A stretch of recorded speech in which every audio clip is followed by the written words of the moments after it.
Sukarno was determined to absorb Netherlands, New Guinea into Indonesia. Rebuffed by the West, Australia included, he turned to the communists. Mr. Khrushchev, making a brief call at Bali, was rounding off his 12-day tour of Indonesia. A friendly and attractive welcome had been laid on for him in the famous island. No doubt Indonesians were delighted with his offer of a huge credit in return for neutrality. Anyway, they put on a good show in his honor.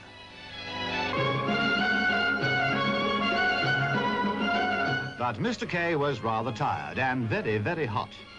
President Sukarno evidently noticed it and tried to cheer him up by decorating him with a flower. Strange customs they have in the Far East. But when in Bali, do as the Balinese do. With the Cold War at its height, the West now worried about losing Indonesia to the communists. So they courted Sukarno and leaned on the Dutch. In 1962, President Kennedy persuaded the Dutch to hand over their colony to Indonesia. The deal was brokered at UN headquarters in New York and was called the New York Agreement. The Indonesians would take over from the Dutch under United Nations supervision. But there was one major proviso.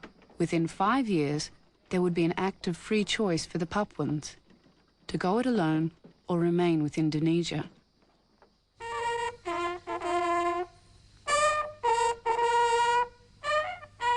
Hollandia, late 1962.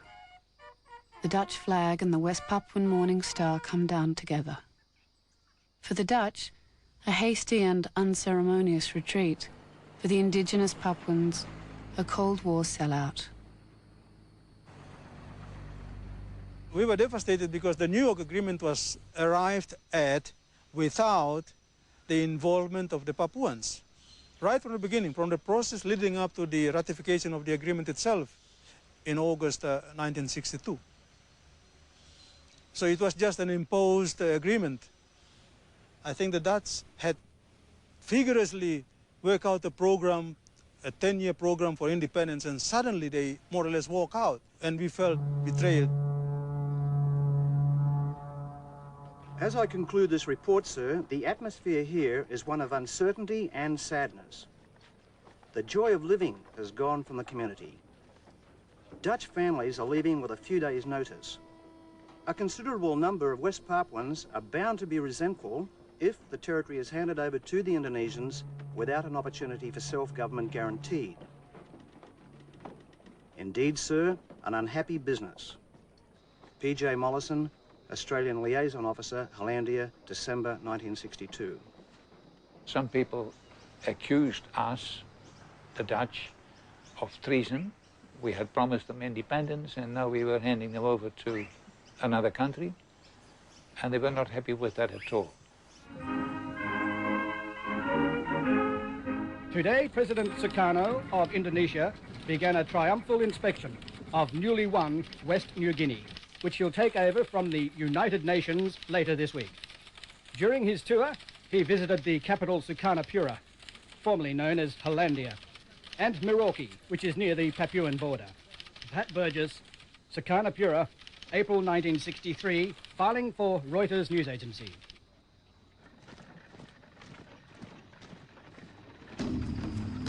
They came as winner of a war, not against the Dutch, but against West Papuans. So they walked in, they come in, and they go everywhere with their full, like a war path and the barrel of the gun. The Indonesian military came in, led by militia group, the Indonesian setup. They were the informant. They are the one who pinpoint who the military should beat, should shoot, or should arrest. So one time they came to me, so I was grabbed on my throat. And then I was trying to look at back who was playing with me. But then quickly the bicycle chain landed on my left cheek. And then the hole was cut all the way down. And then it's not only me.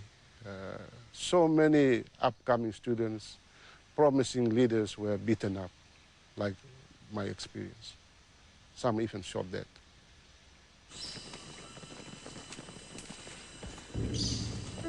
President Sukarno announced that there would be no act of free choice. By 1965, Indonesian authority was firmly entrenched in the new province.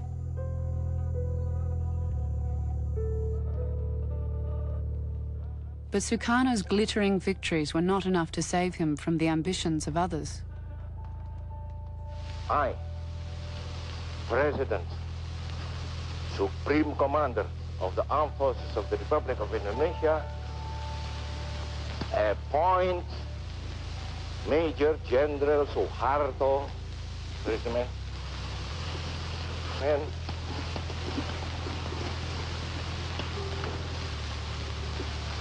I appoint him as Minister,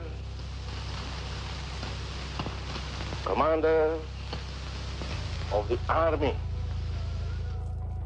Within 2 years, General Suharto had become President Suharto and had taken complete control in Indonesia. A vote of self-determination in 1960.